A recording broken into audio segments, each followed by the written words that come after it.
आज middle east की ये तस्वीरें पूरी दुनिया की बर्बादी का अलार्म बजा रही है। आइए करते हैं शुरुआत आक्रमण की बड़ी खबर के साथ में। बड़ी वॉर ब्रेकिंग आपको बता देते हैं जो आई है स्ट्रेट ऑफ हॉर्मुज से जुड़ी हुई वॉर ब्रेकिंग।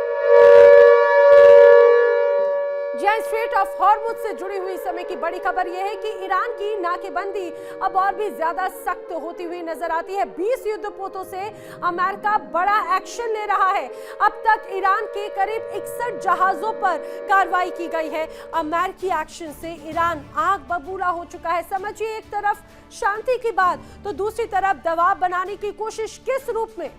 अब एक बार फिर से 61 जहाजों पर कार्रवाई की है अमेरिका ने और ईरान की घेराबंदी के लिए 20 युद्धपोतों से पूरे स्ट्रेट ऑफ हॉर्मुज को बांधने की कोशिश की जा रही है। 20 युद्धपोतों से अमेरिका का यह बड़ा एक्शन है। अमेरिकी एक्शन से ईरान नाराज है, आग बबूला हो चुका है। चलिए बढ़ेंगे आगे, बात करेंगे अगली बड़ी खबर की। अगली बड़ी वॉर ब्रेकिंग आपको बता देते हैं। बड़ी war breaking strait of Hormuz में अब हो चुकी है नाटो की एंट्री।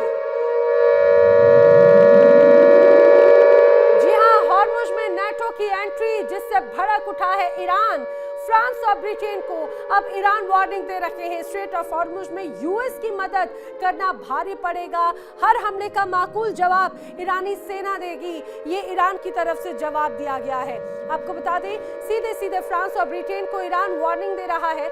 ईरान ने क्लियर कट कहा है कि यूएस की मदद अगर करने की सोची तो हर हमले का माकूल जवाब दिया जाएगा। ईरान सेना पूरी तरह से तैयार है। आप समझिए, अभी तक तो हम देख रहे थे कि नाटो दूरी बना रहा था, लेकिन अमेरिका के दबाव के बाद में आखिरकार अब इस पूरे तनाव में एंट्री हो रही है नाटो की।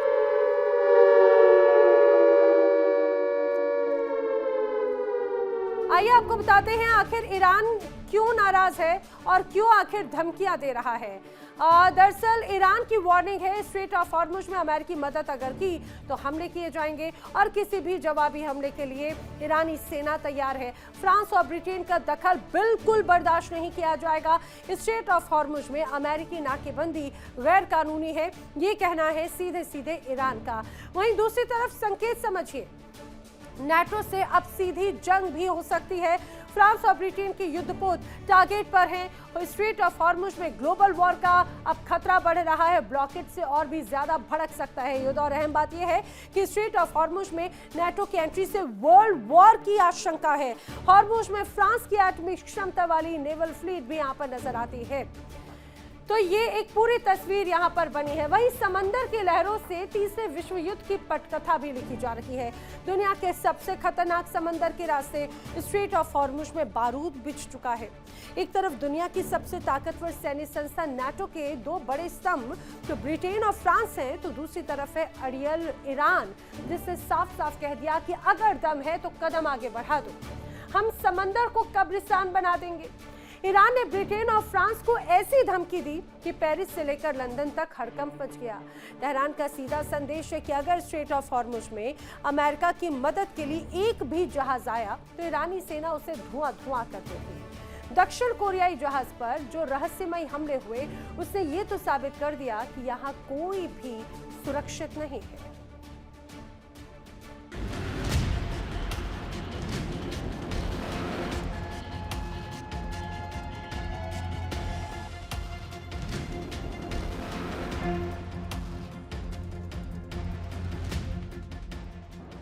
तेहरान की गलियों से लेकर फारस की खाड़ी के पानी तक ईरान इस वक्त जंगी मोड में है। ईरान के उप विदेश मंत्री काजिम गरीबादी ने वो शब्द लिखे जिन्हें युद्ध का खुला निमंत्रण माना जा रहा है।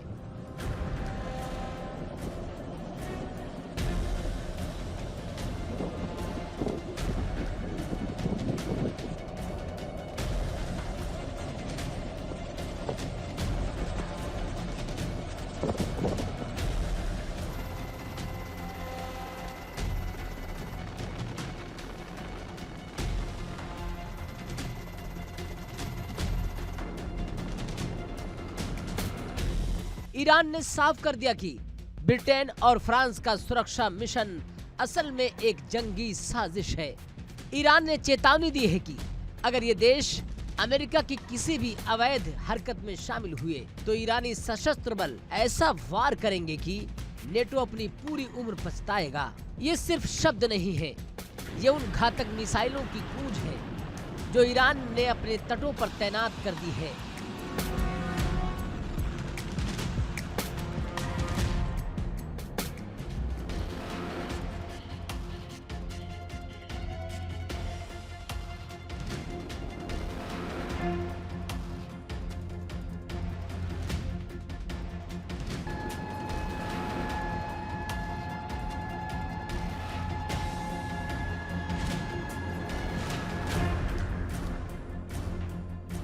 ईरान का दावा है कि अंतर्राष्ट्रीय कानून का उल्लंघन करने वाले हर युद्धपोत को समंदर की गहराई में दफन कर दिया जाएगा। ये नक्शा देखिए, ये है होर्मुज जल डमरू मध्य। ये सिर्फ पानी का रास्ता नहीं है, ये दुनिया की नब्ज है।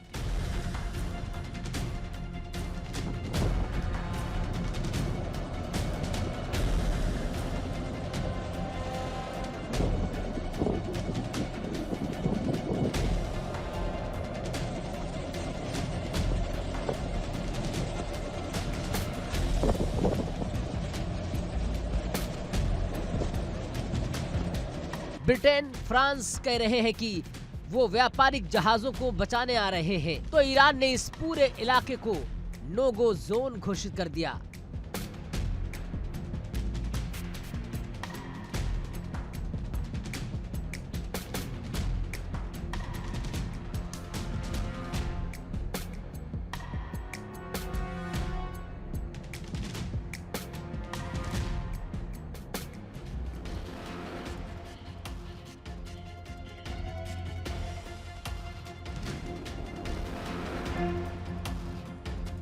ईरान जानता है कि अगर उसने एक भी नेटो जहाज को डुबोया तो सीधा टकराव अमेरिका और पूरे यूरोप से होगा। लेकिन ईरान के पास खोने को कुछ नहीं है और यही बात उसे सबसे ज्यादा खतरनाक बनाती है। हालात इतने संगीन है कि खुद सुपर पावर अमेरिका ने अपने जहाजों को गाइड करने का काम फिलहाल रोक दिया है।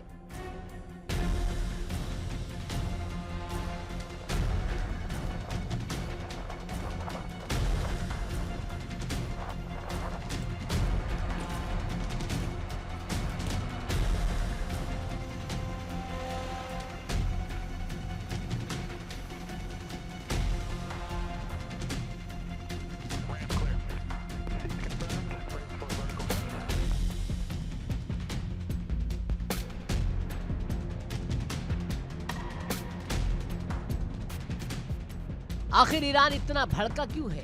दरअसल आग लगी दक्षिण कोरियाई जहाज पर हुए रहस्यमयी हमले से जिसने पूरी दुनिया को सन्न कर दिया।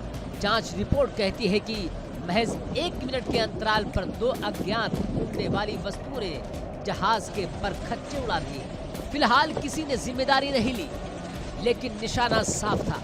दुनिया को ये बताना कि होर्मुज में अब ईरान की मर्जी के बिना पत्ता भी नहीं हिलेगा। ब्रिटेन और फ्रांस इस हमले को बहाना बनाकर अपनी मौजूदगी बढ़ाना चाहते हैं, लेकिन वो भूल रहे हैं कि ये यूक्रेन की जमीन नहीं, फारस की खाड़ी का खौफनाक पानी है। यहाँ ड्रोन नहीं, आत्मघाती नावें और अदृश्य मिसाइलें राज करती हैं।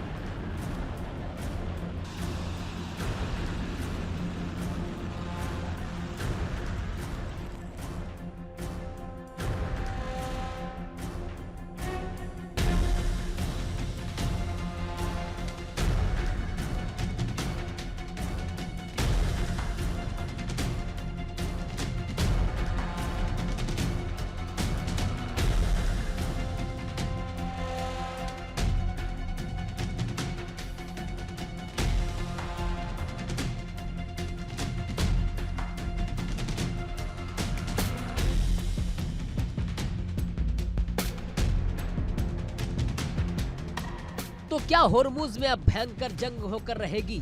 ईरान ने लक्ष्मण रेखा खींच दी है। उसने नेटो को खुलेआम ललकारा है कि अगर पछताना नहीं चाहते तो अपने युद्धपोतों को वापस बुला लो। अगर ब्रिटेन और फ्रांस ने जरा भी हिमाकत की तो होर्मुज का नीला पानी बारूद के धुएं से काला हो जाएगा।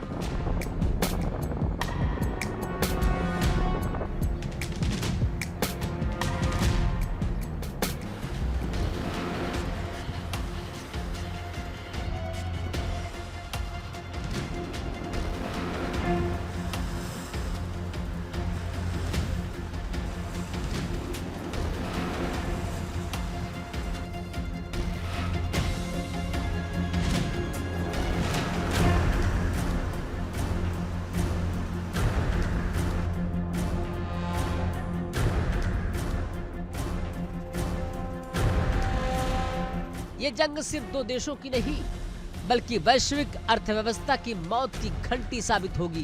दुनिया सांसें थाम कर देख रही है कि क्या फ्रांस और ब्रिटेन पीछे हटेंगे या फिर समंदर के बीचों बीच दुनिया का सबसे भयानक टकराव शुरू होगा।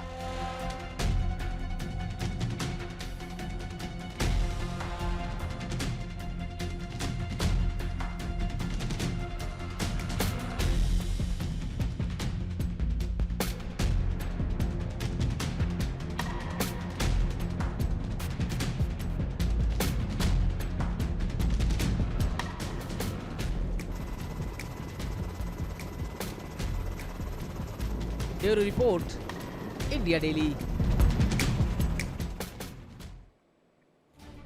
और आइए अब आपको बताते हैं कि ब्रिटेन ने आखिर कौन से हथियारों से ईरान की घेराबंदी की, जिसमें नाम आता है HMS ड्रैगन का। HMS ड्रैगन जिसे D35 कहा जाता है, ये ब्रिटेन की रॉयल नेवी का एक टाइप 45 एयर डिफेंस डिस्ट्रॉयर है, यानी कि इसका काम समंदर में बाकी के जो जहाज हैं उनको हवाई हमलों जैसे मिसाइल या फाइटर जेट उनसे बचाना।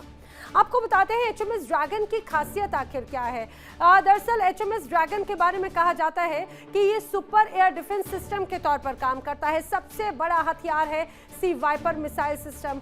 दुश्मन के फाइटर जेट ड्रोन मार गिराने में भी ये पूरी तरह से सक्षम है। एंटी शिप मिसाइलों को लंबी दूरी से ही मारने में ये एक तरह से सक्षम है। एडवांस रडार जिसमें सैमसन रडार एक साथ सैकड़ों टारगेट ट्रैक कर सकता है। तेजी से बदलती स्थितियों में भी बिल्कुल सटीक जवाब ये दे देता है। स्टेल्थ और मॉडर्न डिजाइन से ये पूरी तरह से लैस है। डिजाइन ऐसा है कि रडार पर ये कम ही नजर आता है और दुश्मन के लिए इसे ट्रैक करना भी बेहद मुश्किल है।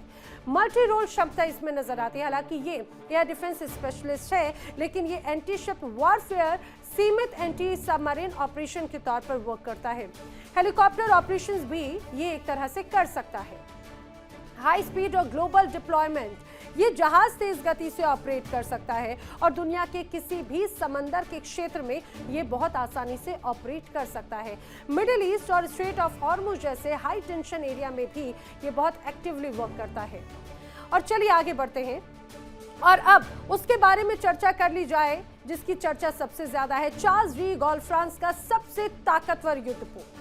इसकी असली पहचान है कि ये एयरक्राफ्ट कैरियर है, यानी चलते फिरते एयरबेस जैसा जहाज।